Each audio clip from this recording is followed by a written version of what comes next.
ఓం వసుదేవసుతం దేవం కంసచాణూరమర్దనం దేవకీ పరమానందం కృష్ణం వందే జగద్గురుం. శ్రీ రాధాకృష్ణాభ్యాం నమః. ధ్యాయేత్ పద్మాసనస్థాం వికసితవదనాం పద్మపత్రాయతాక్షీం హేమాభాం పీతవస్త్రాం కరకలతల సద్ధేమ పద్మాం వరాంగీం సర్వాలంకారయుక్తాం సకలమభయదాం భక్తనమ్రాం భవానీ శ్రీవిద్యాం శాంతమూర్తిం సకల సురనుతాం సర్వసంపత్ప్రదాత్రీం. ఓం శ్రీ దుర్గా మల్లీశ్వరాభ్యాం నమః. పూర్వజన్మల్లో మనం కర్మల్ని, తర్వాత మనం ఏ జన్మ ఎత్తాము, మనం ఏ కర్మల్ని చేయడం వల్ల ఈ జన్మలో సుఖాలను పొందుతున్నాము, కష్టాలను పొందుతున్నాము, దానికి తెలియపరిచేదే మనకి ఈ వీడియో. పూర్వజన్మ కృతం పాపం రోగ రూపేణ పీడిత. మనం పూర్వజన్మల్లో చేసుకున్నటువంటి కర్మ పాపాలు మనకి ఈ జన్మలో రోగాల రూపంలో మనల్ని పీడిస్తాయి అని శాస్త్రం చెప్తోంది.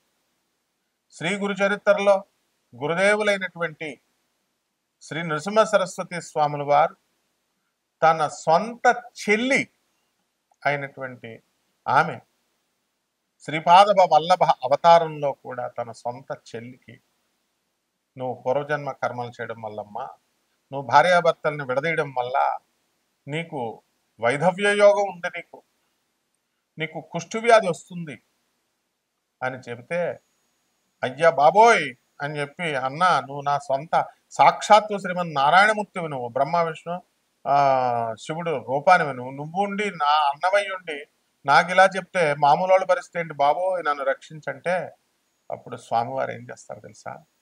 సరే, నువ్వు నా చెల్లిగా పుట్టినందుకు గాను నేను ఈ యవ్వనం అంతా కూడా నువ్వు మామూలుగా ఉంచుతావు.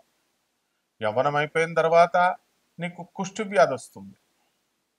అయితే అన్న దాన్ని కూడా నివారించడం ఎలాగా అంటే, గురువారం నాడు అమావాస్య తిథిలో అష్టతీర్థాలలో స్నానం చేయి భీమా అమరజా నది సంగమం, అంటే గానగాపుర క్షేత్రంలో అని చెప్పారు. అక్కడ పాపనాశ తీర్థం అని మనందరికీ తెలిసిందే. ఆ తీర్థంలో స్నానం చేస్తే ఆయన చెల్లెలకి ఏమైందండి? కుష్టు రోగం నుంచి విముక్తురాలైంది. ఇది ఎలా సాధ్యమైంది?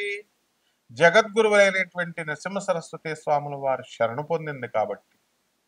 మనం ఎవరు శరణు పొందుతున్నా? జగద్గురువులు చెప్పినటువంటి గురు చరిత్రలో ఉన్నటువంటివన్నీ కూడా మనము చాలా జాగ్రత్తగా చదవాలి, అర్థం చేసుకోవాలి, అది పిక్చరైజేషన్ చేసుకోవాలి. అని నరసింహ సరస్వతి స్వామి వారు ఆయన ఇంకా ఇప్పటికీ ఉన్నారు, నిత్య నివాసి ఆయన గానగాపురంలో. కాబట్టి ఆయన రోజు భిక్షకు వస్తారు. అరే నేను ఉన్నాను రా మొగుడా అంటే మనము ఆయన్ని ఎంత భక్తి ప్రపత్తులతో మనం పూజించుకోవాలి. అలా పూజించేటటువంటి వాళ్ళ యొక్క కర్మని స్వామివారు ఇలా ఎడం చేత్తో తొలగించేస్తారు.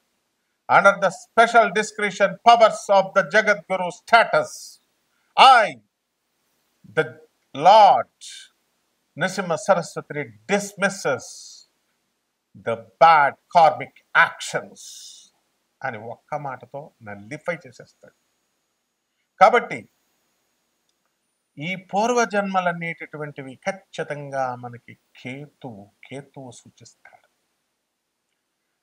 నాకు ఒక క్లయింట్ ఫోన్ చేశాడు, గురువు గారండి నాకు అర్ధాష్టమ కేతు ఉన్నాడు, నాకు ఎప్పుడు కూడా, ఆయన ఫారెన్లో ఉంటున్నాడు, నాకు ఎప్పుడు కూడా పూర్వజన్మలు గుర్తొస్తూ ఉంటాయి.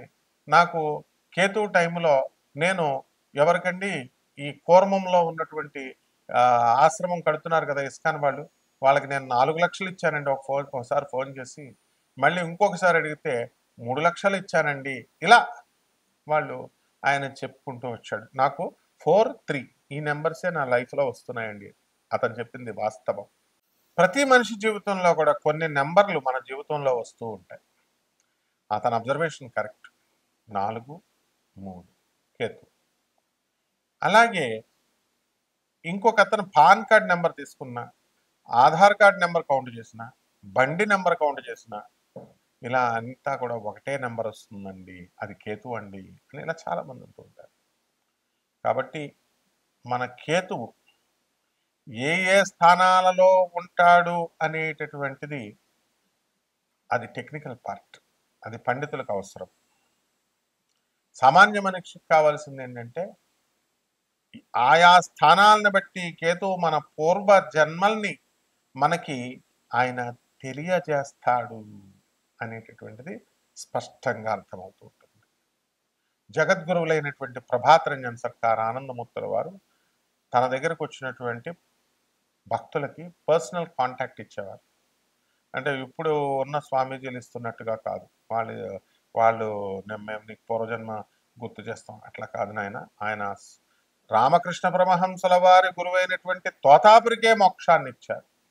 సిబిఐనే ఒంటి చేత్తో ఛాలెంజ్ చేసి తన్ని ఎంత ఇబ్బంది పెట్టినా సరే, విషమిచ్చినా సరే సిబిఐని, ఆ విషాన్ని ఇక్కడ ఆపేశాడు ఆయన. దాన్నే నీలకంఠ దివసగా ఆనంద మార్గ ఆశ్రమం ఇప్పటికీ జరుపుకుంటుంది. ఆనాడు శివుడు నీలకంఠం అంటే విషాన్ని కంఠం దగ్గర ఆపేశాడు. అదే పునరావృతం చేసినటువంటి శివావతారమే.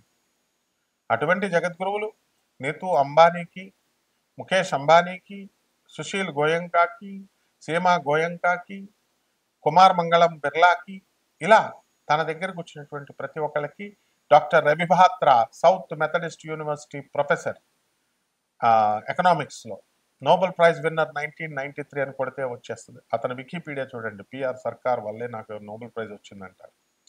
మరి అటువంటి స్థాయి గురువు గారు ఇచ్చారు పర్సనల్ కాంటాక్ట్. అలాగే పరమహంస యోగానందుల వారు, వారి గురువైనటువంటి యుక్తేశ్వర్ బాబాజీ, వారి గురువైనటువంటి లహరి మహాశయుడికి ఆయన గురువైనటువంటి మహావతార్ బాబాజీ రాణిఖేట్లో అన్ ఆటోబయోగ్రఫీ ఆఫ్ యోగి అని చదవండి, ఒక యోగి ఆత్మకథ. అందులో ఆ మహావతార్ బాబాజీ లహరి మహాశయుడికి ఇలా ముట్టుకుంటే పూర్వజన్మ స్మృతి వచ్చింది. ఆ గుహలోకి వెళ్ళు, ఆ కమండలం ఏమిటి, ఆ దుప్పటి ఏమిటి, దుమ్ము పట్టుంది అంటే ఏమిటో నాకు గుర్తు రావట్లేదు గురువుగారు అంటే, బయటకు రాగానే ఇలా ముట్టుకోగానే పూర్వజన్మ స్మృతి, ఇది నాదే, నేను పూర్వజన్మలో తపస్సు చేసి ఇదంతా చనిపోయాను అన్నారు. అదంతా ఆ కథంతా అందులో చదువుకోండి. ఆ తర్వాత నువ్వు చనిపోయిన తర్వాత ఏ తల్లి గర్భంలోకి వెళ్ళావు, చిన్న పిల్లాడుగా నువ్వు ఎలా పుట్టావు, పెరిగావు, తర్వాత నీకు జాబ్ ఇప్పించింది నేనే, ఇదంతా కూడా స్పిరిచువల్ మాస్టర్స్ చెప్పేది. ఆ స్థాయి మాస్టర్స్ ఇప్పుడు ఉన్నటువంటి వాళ్ళు కాదు.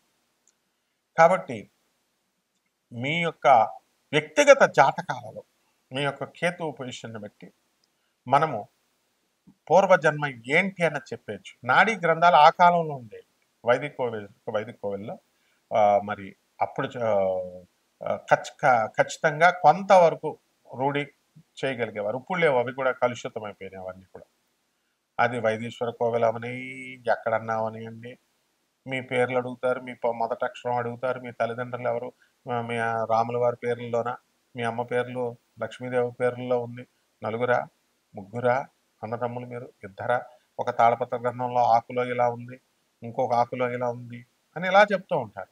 ర్యాండమ్గా ప్రాబబుల్గా వాళ్ళు ఏం చేస్తారంటే they will think over and వాళ్ళు అంచనా వేస్తారు, they will imagine and they will tell something. So ఇట్లాంటివి కాదు నేను చెప్పినటువంటి ప్రభాత్ రంజన్ సర్కార్ ఆనందమూర్తి గారు, రమణ మహర్షుల వారు, స్వామి వివేకానంద, రామకృష్ణ పరమహంస, మహావతార్ బాబాజీ, లారీ మాస్టర్, వాడికి మన స్పిరిచువల్ మాస్టర్స్ వాళ్ళు వెంటనే మనకి మన పూర్వజన్మ ఏంటనేది వాళ్ళు చెప్పేవారు.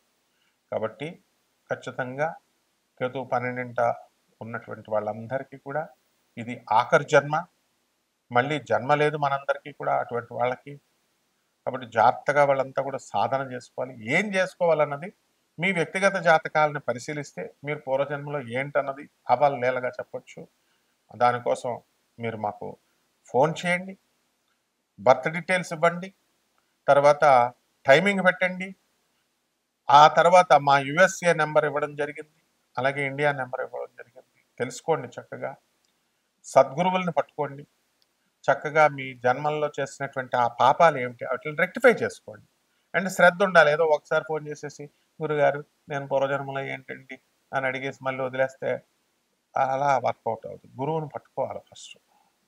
ఆ గురువుని జగద్గురువులు వాళ్ళతో అటాచ్మెంట్ ఉంటేనే, వాళ్ళతో కంటిన్యూస్గా మీరు మెడిటేషన్ అవనియండి, వాళ్ళు చెప్పిన ఐడియాలజీని పాటిస్తూ, వాళ్ళు చెప్పిన మిషన్లో మీరు పాల్గొంటూ, అనాథల పట్ల, సాధువుల పట్ల మీరు జాలి దయ కలిగి వాళ్ళకి సేవ చేసుకున్నప్పుడే you will be able to know, you will be able to understand. I was mystery, I am mystery, I will be mystery అని చెప్తారు ఈ స్పిరిచువల్ మాస్టర్స్. ప్రభాత్ రంజన్ సర్కార్, నేను ఎప్పటికీ కూడా మీకు అర్థం కాను, నేను రహస్యం. ఐ ఆమ్ మిస్టరీ, ప్రస్తుతం కూడా నేను mystery, I will be mystery, ఫ్యూచర్లో కూడా మిస్టరీ. అలాగే if you want to I'm not this physical body, నేను ఈ యొక్క భౌతిక దేహాన్ని కాదు. If you want to understand me, నువ్వు నన్ను అర్థం చేసుకోవాలని అనుకుంటే కనుక you work for my ideology, you work for my mission అన్నారు. ఐడియాలజీ కోసం, నేను చెప్పిన ఐడియాలజీ కోసం పాటించండి, నేను చెప్పినటువంటి మిషన్ కోసం పాటు చేయండి అన్నారు. కాబట్టి వ్యాపార దృక్పథంతో కాకుండా నాన్ కమర్షియల్ యాటిట్యూడ్తో మేము ఎప్పుడు కూడా మీకు సేవ చేయడానికి సర్వదా సన్నిద్ధం. కాబట్టి అక్కడ నాకు కావాల్సింది శ్రద్ధ, తర్వాత ఇంట్రెస్ట్ ఉండాలి, అండ్ పేషెన్స్ కూడా ఉండాలి. కాబట్టి ఈ 12 రాశుల వారికి ఒక స్కెలిటన్ ఐడియాగా మనకి పూర్వజన్మల కాన్సెప్ట్ మీద ఎవరు ఏమై ఉంటారు, వాటి ప్రభావం ఎలా ఉంటుంది అనేది ఒక్కొక్క రాశిని బట్టి చూద్దాం. ధనుస్సు రాశి, ఈ ధనుస్సు రాశి వారికి అందరికీ కూడా అర్ధాష్టమంలో ఉన్నటువంటి శనిగ్రహ ప్రభావం వలన పూర్వజన్మల్లో మీరు కంప్లీట్ చేయలేకపోయినటువంటి పనులన్నీ కూడా ఈ జన్మలో ట్రై చేస్తున్నారు. అయితే ఇంకొక 2.5 సంవత్సరాల దాకా మీరు ఆ పనులు పూర్తి చేయలేరు.